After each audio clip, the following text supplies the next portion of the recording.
बिस्मिल्लाहिर्रहमानिर्रहीम। अस्सलाम वालेकुम student. I am Asif Mumtaz from channel Mumtaz physics. Student, जिस टॉपिक को आज हम लोगों ने स्टडी करना है वो है रॉकेट प्रपोर्शन।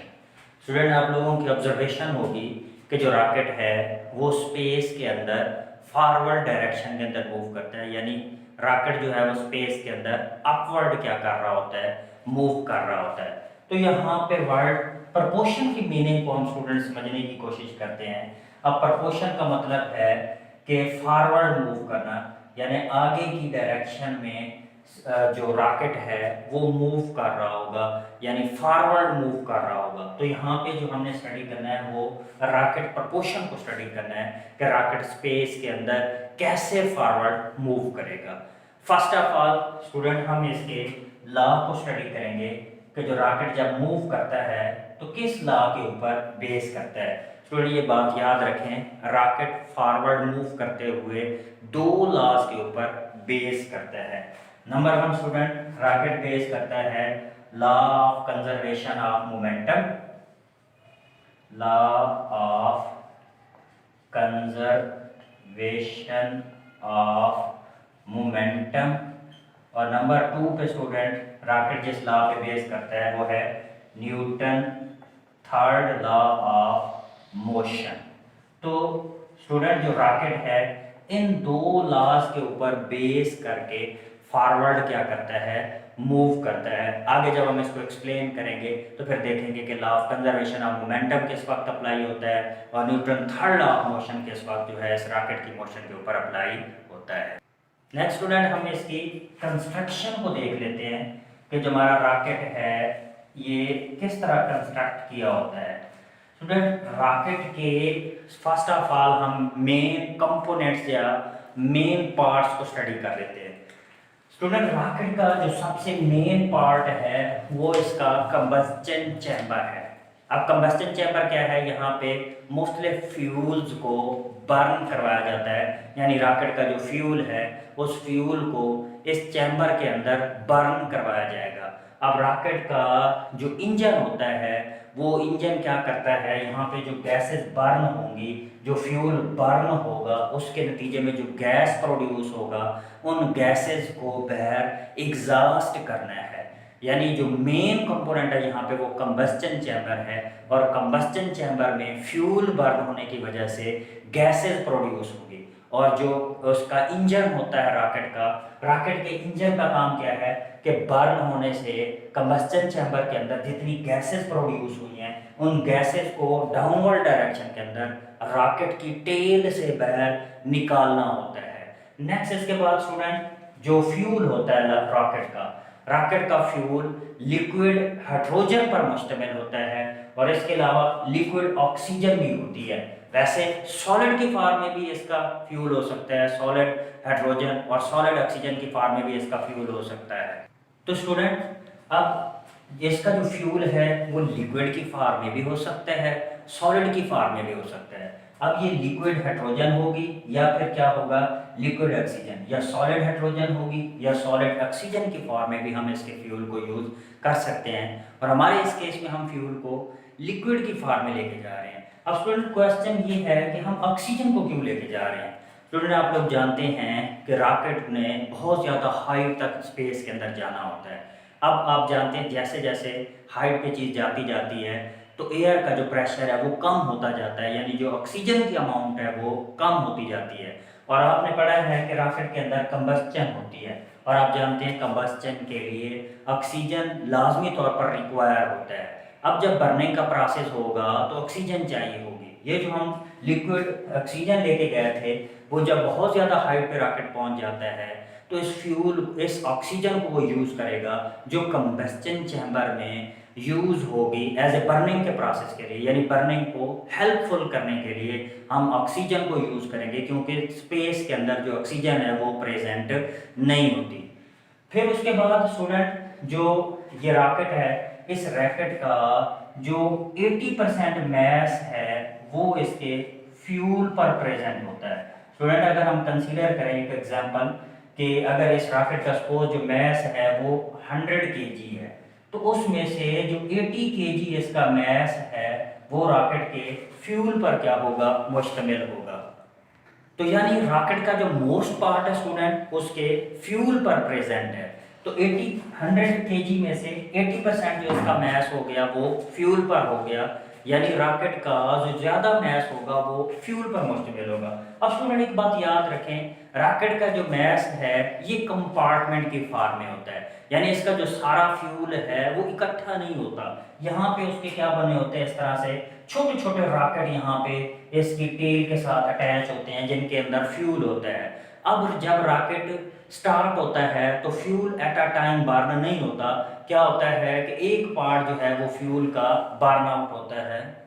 तो फर्स्ट एक कंपार्टमेंट का फ्यूल यूज होगा स्टूडेंट, जब रॉकेट एक पार्ट के फ्यूल को यूज कर देगा तो उसको डिस्कार्ड कर देगा, वो हिस्सा वो रॉकेट उसको नीचे फेंक देगा, फिर दूसरे हिस्से से फ्यूल को यूज करेगा। तो इस तरह रॉकेट बार बार अपने फ्यूल को यूज करता जाएगा, और जैसे जैसे रॉकेट अपवर्ड मूव करता जाएगा स्टूडेंट उसका जो मास है वो डिक्रीज होता जाएगा, क्योंकि फ्यूल उसका बर्न आउट होता जाएगा।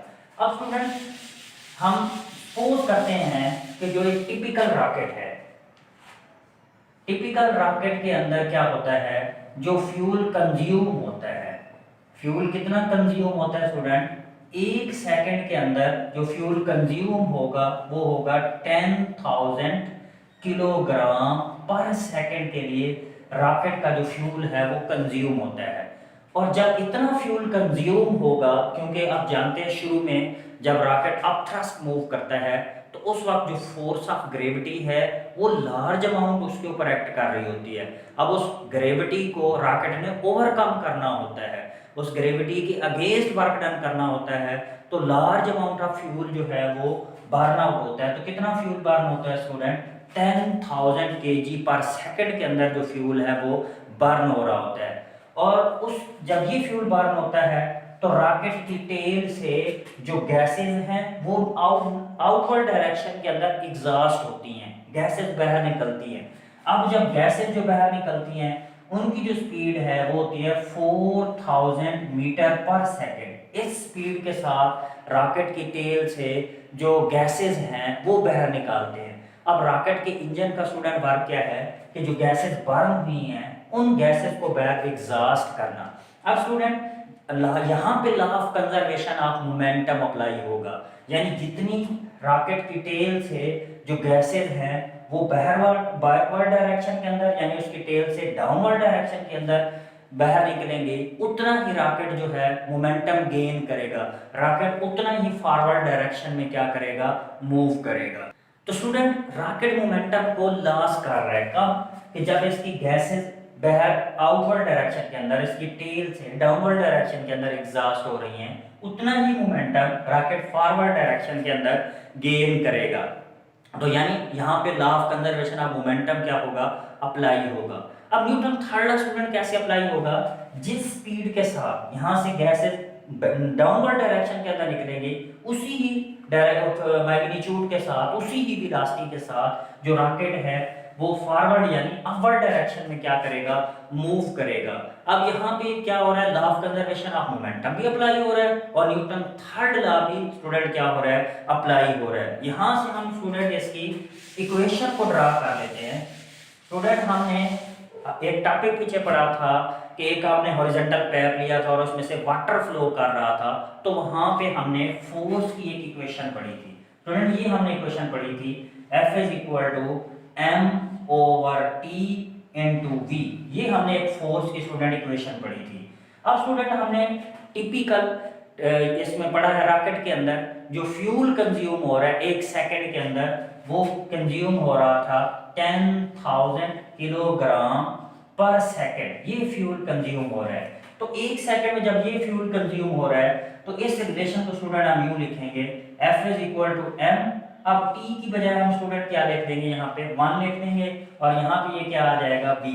अब स्टूडेंट इस रिलेशन को हम यूं भी लिख सकते हैं, F is equal to mv, और इसको हम इक्वेशन 1 कह देते हैं। अब हमने student Newton second law of motion को भी पढ़ा हुआ है, Newton second law of motion की तरह।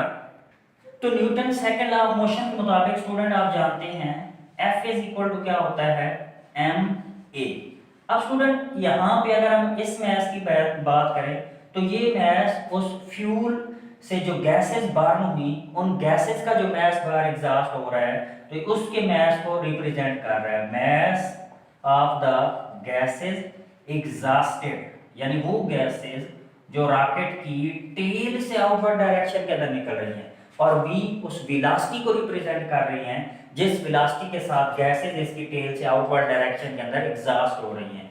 अब जो सेकंड इक्वेशन थी F is equal to ma, अब यहाँ पे m रॉकेट के मास को रिप्रेजेंट कर रहे हैं, a एक्सेलरेशन को, रॉकेट जब फॉरवर्ड डायरेक्शन के अंदर मूव कर रहा है तो इसके अंदर एक्सेलरेशन प्रोड्यूस हो रहा है, तो जिसको हमने लिखा F is equal to ma। Student हम इसको इक्वेशन 2 कह देते हैं।